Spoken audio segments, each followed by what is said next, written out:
The 4,000,000 Sisters of the Golden Circle by O.Henry.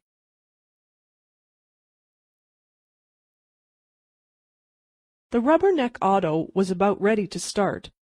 The merry top riders had been assigned to their seats by the gentlemanly conductor. The sidewalk was blockaded with sightseers who'd gathered to stare at sightseers, justifying the natural law that every creature on earth is preyed upon by some other creature.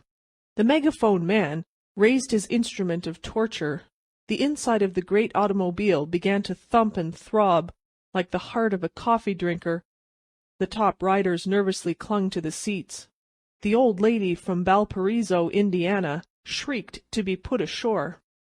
But before a wheel turns, listen to a brief preamble through the cardiophone, which shall point out to you an object of interest on life's sightseeing tour. Swift and comprehensive is the recognition of white man for white man in African wilds. Instant and sure is the spiritual greeting between mother and babe. Unhesitatingly do master and dog commune across the slight gulf between animal and man. Immeasurably quick and sapient are the brief messages between one and one's beloved. But all these instances set forth only slow and groping interchange of sympathy and thought beside one other instance, which the Rubberneck coach shall disclose.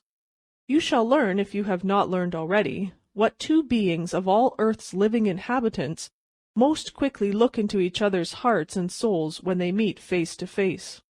The gong whirred, and the glaring at Gotham car moved majestically upon its instructive tour.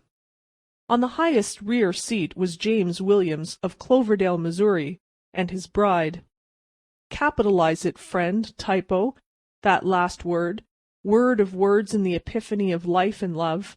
The ascent of the flowers, the booty of the bee, the primal drip of spring waters, the overture of the lark, the twist of lemon peel on the cocktail of creation, such is the bride.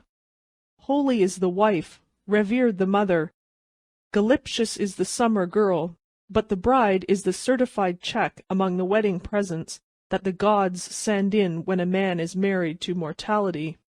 The car glided up the Golden Way. On the bridge of the great cruiser, the captain stood, trumpeting the sights of the big city to his passengers. Wide-mouthed and open-eared, they heard the sights of the metropolis thundered forth to their eyes. Confused, delirious with excitement and provincial longings, they tried to make ocular responses to the megaphonic ritual. In the solemn spires of spreading cathedrals, they saw the home of the Vanderbilts. In the busy bulk of the Grand Central Depot they viewed wonderingly the frugal cot of Russell Sage. Bidden to observe the highlands of the Hudson, they gaped, unsuspecting, at the upturned mountains of a new-laid sewer. To many the elevated railroad was the Rialto, on the stations of which uniformed men sat and made chop suey of your tickets. And to this day in the outlying districts many have it that Chuck Connors, with his hand on his heart, leads reform, and that but for the noble municipal efforts of one Parkhurst, a district attorney, the notorious Bishop Potter gang would have destroyed law and order from the Bowery to the Harlem River.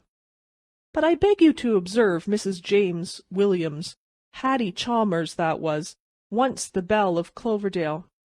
Pale blue is the bride's, if she will, and this color she has honored. Willingly had the moss rosebud loaned to her cheeks of its pink, and as for the violet, her eyes will do very well as they are, thank you.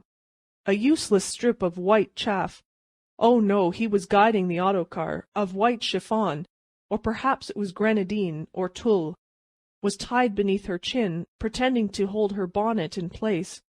But you know as well as I do that the hat-pins did the work. And on Mrs. James Williams's face was recorded a little library of the world's best thoughts in 3 volumes.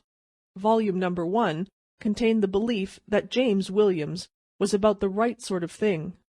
Volume number 2 was the essay on the world, declaring it to be a very excellent place. Volume number 3 disclosed the belief that in occupying the highest seat in a Rubberneck auto they were traveling the pace that passes all understanding. James Williams, you would have guessed, was about 24. It will gratify you to know that your estimate was so accurate. He was exactly 23 years, 11 months, and 29 days old. He was well built, active, strong-jawed, good-natured, and rising. He was on his wedding trip. Dear kind fairy, please cut out these orders for money and 40 HP touring cars and fame and a new growth of hair and the presidency of the boat club. Instead of any of them, turn backward. Oh, turn backward and give us just a teeny-weeny bit of our wedding trip over again. Just an hour, dear fairy, so we can remember how the grass and the poplar trees looked, and the bow of those bonnet strings tied beneath her chin, even if it was the hat-pins that did the work. Can't do it? Very well. Hurry up with that touring car and the oil stock, then. Just in front of Mrs. James Williams sat a girl in a loose tan jacket and a straw hat adorned with grapes and roses. Only in dreams and milliners' shops do we, alas, gather grapes and roses at one swipe. This girl gazed with large blue eyes, credulous, when the megaphone man roared his doctrine that millionaires were things about which we should be concerned. Between blasts she resorted to Epictetan philosophy in the form of pepsin chewing gum. At this girl's right hand sat a young man about 24. He was well built, active, strong-jawed, and good-natured. But if his description seems to follow that of James Williams, divested of anything Cloverdalian, this man belonged to hard streets and sharp corners. He looked keenly about him, seeming to begrudge the asphalt under the feet of those upon whom he had looked down from his perch. While the megaphone barks at a famous hostelry, let me whisper you through the low-tuned cardiophone to sit tight, for now things are about to happen, and the great city will close over them again as over a scrap of ticker-tape floating down from the den of a Broad Street bear. The girl in the tan jacket twisted around to view the pilgrims on the last seat. The other passengers she had absorbed. The seat behind her was her Bluebeard's chamber. Her eyes met those of Mrs. James Williams. Between two ticks of a watch they exchanged their life's experiences, histories, hopes, and fancies. And all, mind you, with the eye, before two men could have decided whether to draw steel or borrow a match. The bride leaned forward low. She and the girl spoke rapidly together, their tongues moving quickly like those of two serpents, a comparison that is not meant to go further. 2 smiles and a dozen nods closed the conference. And now, in the broad, quiet avenue in front of the rubberneck car, a man in dark clothes stood with uplifted hand. From the sidewalk another hurried to join him. The girl in the fruitful hat quickly seized her companion by the arm and whispered in his ear. That young man exhibited proof of ability to act promptly. Crouching low, he slid over the edge of the car, hung lightly for an instant, and then disappeared. Half a dozen of the top riders observed his feat wonderingly, but made no comment, deeming it prudent not to express surprise at what might be the conventional manner of alighting in this bewildering city. The truant passenger dodged a hansom and then floated past, like a leaf on a stream between a furniture van and a florist's delivery wagon. The girl in the tan jacket turned again, and looked in the eyes of Mrs. James Williams. Then she faced about and sat still while the rubberneck auto stopped at the flash of the badge under the coat of the plain-clothes man. "What's eatin' you?" demanded the megaphonist, abandoning his professional discourse for pure English. "Keep her at anchor for a minute," ordered the officer. "There's a man on board we want. A Philadelphia burglar called Pinky McGuire. There he is on the back seat. Look out for the side, Donovan." Donovan went to the hind wheel and looked up at James Williams. "Come down, old sport," he said pleasantly. "We've got you. Back to Sleepytown for yours. It ain't a bad idea hidin' on a rubberneck, though. I'll remember that." Softly through the megaphone came the advice of the conductor. "Better stop off, sir, and explain. The car must proceed on its tour." James Williams belonged among the level heads. With necessary slowness he picked his way through the passengers down to the steps at the front of the car. His wife followed, but she first turned her eyes and saw the escaped tourist glide from behind the furniture van and slip behind a tree on the edge of the little park, not 50 feet away. Descended to the ground, James Williams faced his captors with a smile. He was thinking what a good story he would have to tell in Cloverdale about having been mistaken for a burglar. The Rubberneck coach lingered out of respect for its patrons. What could be a more interesting sight than this? "My name is James Williams of Cloverdale, Missouri," he said kindly, so that they would not be too greatly mortified. "I have letters here that will show—" "You'll come with us, please," announced the plainclothesman. "Pinky McGuire's description fits you like flannel washed in hot suds. A detective saw you on the Rubberneck up at Central Park and phoned down to take you in. Do your explaining at the station house." James Williams' wife, the bride of 2 weeks, looked him in the face with a strange, soft radiance in her eyes and a flush on her cheeks, looked him in the face and said, "Go with him quietly, Pinky, and maybe it'll be in your favor."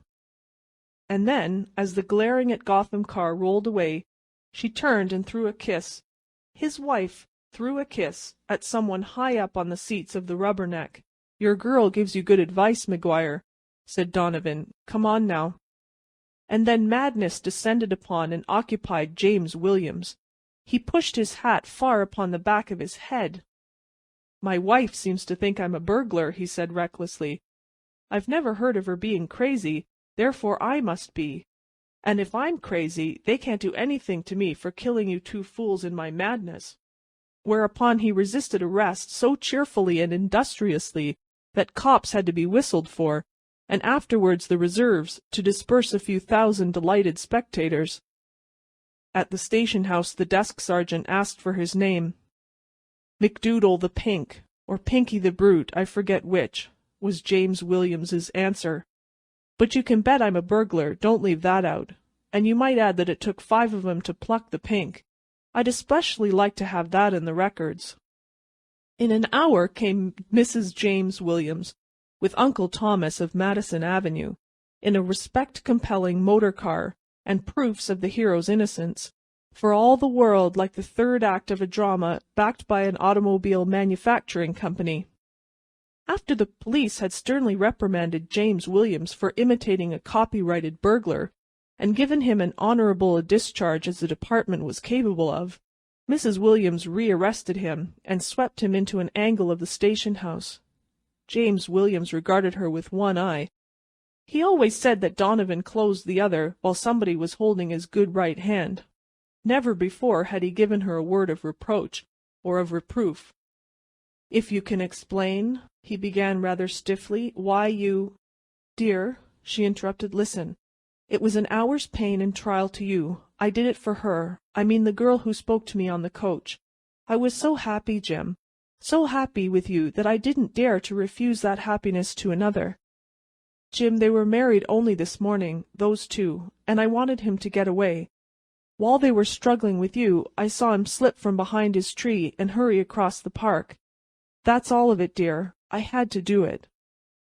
Thus does one sister of the plain gold band know another, who stands in the enchanted light that shines but once and briefly for each one. By rice and satin bows does mere man become aware of weddings. But bride knoweth bride at the glance of an eye, and between them swiftly passes comfort and meaning in a language that man and widows wot not of.